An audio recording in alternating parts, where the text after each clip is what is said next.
आउज़ुबिल्लाहि मिनश्शैतानिर्रजीम बिस्मिल्लाहिर्रहमानिर्रहीम। सलामुन अलैकुम my dear children. आपका इस्तकबाल करती हूँ चैनल विन के इस ख़ास प्रोग्राम में कि जिसका उन्वान है all about Ramzan kids special. तो इससे पहले वाले एपिसोड में हमने किस बारे में बात की थी? हमने इस बारे में बात की थी कि वो कौन सी चीज़ें हैं कि जो हमारे रोज़े को ख़राब कर देती हैं, हमारे रोज़े को तोड़ देती हैं, ठीक है। और आज के इस एपिसोड में हम बिल्कुल उसके अपोजिट बात करेंगे कि वो चीज़ें जो हमारे रोज़े को नहीं तोड़ती लेकिन वो सिर्फ़ और सिर्फ हमारे दरमियान मिसकंसेप्शन है, गलत फहमियाँ हैं हमारी कि उन चीज़ों से रोज़ा टूट जाता है, दरहालांकि उन चीज़ों से रोज़ा नहीं टूटता है। उसमें पहला क्या है? ब्रश करना अपने दांतों में। बहुत से लोगों को लगता है कि अगर रोज़ा रख कर हम अपने दांतों को ब्रश करेंगे तो उससे हमारा रोज़ा टूट जाएगा, जबकि ऐसा बिल्कुल भी नहीं है। जब तक आप उस टूथपेस्ट को स्वेलो नहीं करेंगे, निगलेंगे नहीं, तब तक आपका रोज़ा बरकरार रहेगा, बाकी रहेगा, उसमें कोई भी फ़र्क नहीं आएगा। लेकिन जैसे ही आपने जानबूझकर टूथपेस्ट को स्वेलो कर लिया, निगल लिया, तो वैसे ही आपका रोज़ा वहाँ पर बातिल हो जाएगा, टूट जाएगा, ठीक है। तो ये सिर्फ़ और सिर्फ एक मिसकंसेप्शन है कि ब्रशिंग करने से हमारा रोज़ा टूट जाता है, जबकि अगर देखा जाए तो ब्रश करना तो रमज़ान में और भी ज़्यादा इम्पॉर्टेंट है, क्योंकि रमज़ान में हम बार बार कुरान मजीद की तिलावत करते हैं, है ना। और मैंने पहले भी आपको ये रिकमेंड किया था कि जितना हो सके उतना ज़्यादा कुरान मजीद की तिलावत करें रमज़ान में।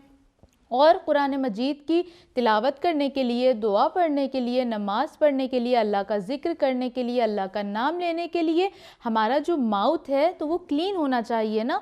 कि आपको अच्छा लगेगा कि कोई आपसे बात करे और उसके मुंह से बैड स्मेल आए? नहीं ना। तो फिर इसी तरह हमें अल्लाह के बारे में भी सोचना है कि जब हम अल्लाह की बारगाह में जा रहे हैं, अल्लाह का ज़िक्र कर रहे हैं, तो हमारा जो माउथ है वो क्लीन होना चाहिए, फ्रेश होना चाहिए।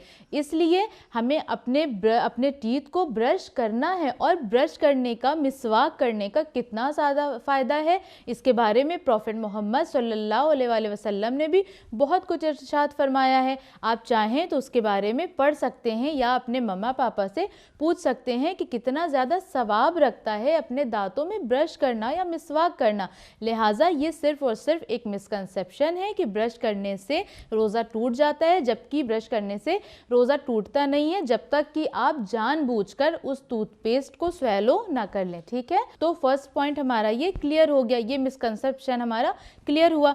नाउ सेकंड इज कि हम दवा नहीं खा सकते। ये तो बिल्कुल वाज़ेह सी बात है, क्योंकि अगर हम कुछ खा लेंगे, पी लेंगे तो हमारा रोज़ा तो टूट जाएगा।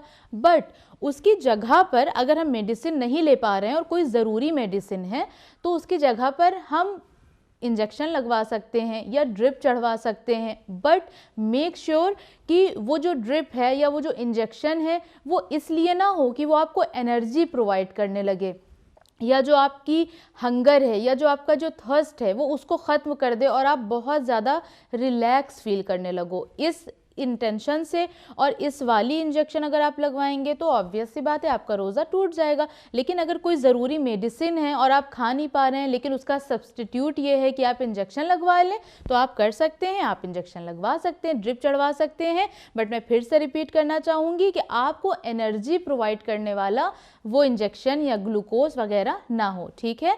तो ये वो दो मिसकंसेप्शन थे जो मैंने क्लियर किए। अब हमारा जो थर्ड एक मिसकंसेप्शन है जो कि बहुत बड़ा है, लोग काफ़ी कंफ्यूज रहते हैं, वो है हमारे स्लाइवा के बारे में। लोगों को लगता है कि अगर हम अपना स्लाइवा निगल लेंगे तो हमारा रोज़ा टूट जाएगा, जबकि ऐसा नहीं है। हमारे जो मराजे कराम हैं, जो हमारे मुज्तहिदीन हैं, उन्होंने ये हमें बता रखा है कि अगर आप अपना स्लाइवा जानबूझकर करें या बिना जानबूझकर करें, आपका रोज़ा वो बातिल नहीं करता है।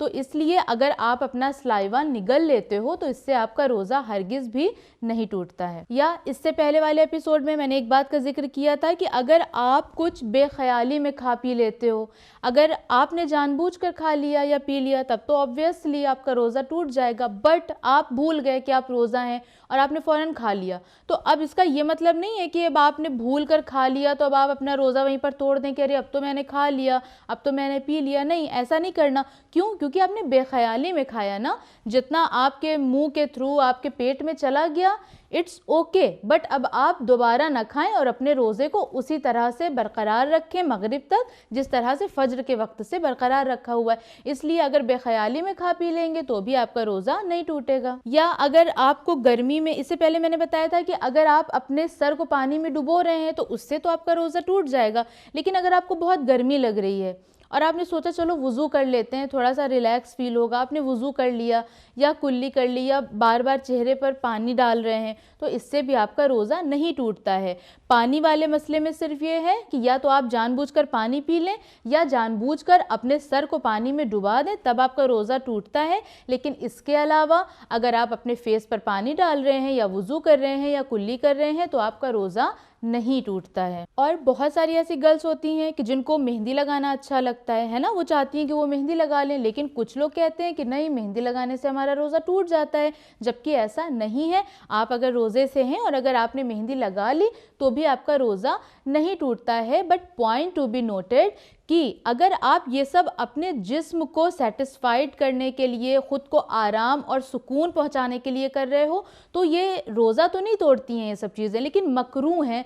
And you know what is मकरूह? मकरूह वो अमल होता है कि जिसे अगर आप कर लोगे तो इट्स ओके, आपका रोज़ा नहीं टूटेगा, आपको गुनाह नहीं मिलेगा, but Allah doesn't like it, अल्लाह को बिल्कुल पसंद नहीं है। तो क्या आप वो चीज़ें करोगे कि जो अल्लाह को नहीं पसंद है? मसलन अब अगर कोई है वो ये सोचे कि मेहंदी तो बहुत ठंडी होती है, वो कूल सेंसेशन देती है, तो लो मैं मेहंदी लगा लूँ ताकि रोज़ा रखकर मुझे रिलीफ मिले, मुझे ज़्यादा प्यास का एहसास ना हो। इस इंटेंशन के साथ आप ख़ुद को आराम देने के लिए अगर आप मेहंदी लगा रहे हो तो फिर ये मकरूह है। या जैसे मैंने कहा कि आप बार बार अपने फेस पर पानी डालोगे तो इससे आपका रोज़ा तो नहीं टूटेगा, बट इट इज़ मकरूह। जब आप ये सोच लो, जब आपकी इंटेंशन ये हो कि मुझे अपने जिस्म की गर्मी को दूर करना है ताकि मुझे प्यास का एहसास ना हो, और इस इंटेंशन के साथ आप बार बार हर घंटे, हर 15 मिनट पे अपने फेस को धो रहे हो, दोनों हाथों को धो रहे हो, पैर को धो रहे हो, तो इससे क्या होगा? आपका जो रोज़ा है वो मकरूह होगा, अल्लाह को पसंद नहीं है। आपका रोज़ा टूटेगा तो नहीं, बट मकरूह है। या आप एक्सरसाइज करो, ठीक है, एक्सरसाइज करने से रोज़ा नहीं टूटता, बट अगर आप रोज़ा रख कर अपने जिस्म को और एक्स्ट्रा अजियत दे रहे हो तो ये भी मकरूह है, ठीक है। तो ये वो चीज़ें हैं कि जिनमें से कुछ मिसकंसेप्शंस थे कि इस वजह से रोज़ा टूट जाता है, बट इन रियलिटी रोज़ा नहीं टूटता है। और कुछ चीज़ें मैंने आपको ऐसी बताई कि वो अगर आप इस इंटेंशन से करोगे कि आपको थर्स्ट का एहसास ना हो तो फिर ऐसी चीज़ मकरूह है, और मकरूह चीज़ अल्लाह को नहीं पसंद है। तो आज के इस एपिसोड में हमने कितना कुछ जाना ना कि रोज़ा किन किन चीज़ों की वजह से टूट जाता है, इससे पहले वाले में जाना था, और आज हमने ये जान लिया कि किन चीज़ों की वजह से नहीं टूटता और वो सिर्फ हमारा मिसकंसेप्शन है। इसी तरह से और इन्फॉर्मेशन मैं आपको दूंगी, लेकिन आज का टाइम तो अप हो गया, लिहाजा आपसे मिलते हैं नेक्स्ट एपिसोड में। तब तक बने रहिए चैनल विन के साथ। वस्सलामु अलैकुम वरहमतुल्लाहि वबरकातुहू।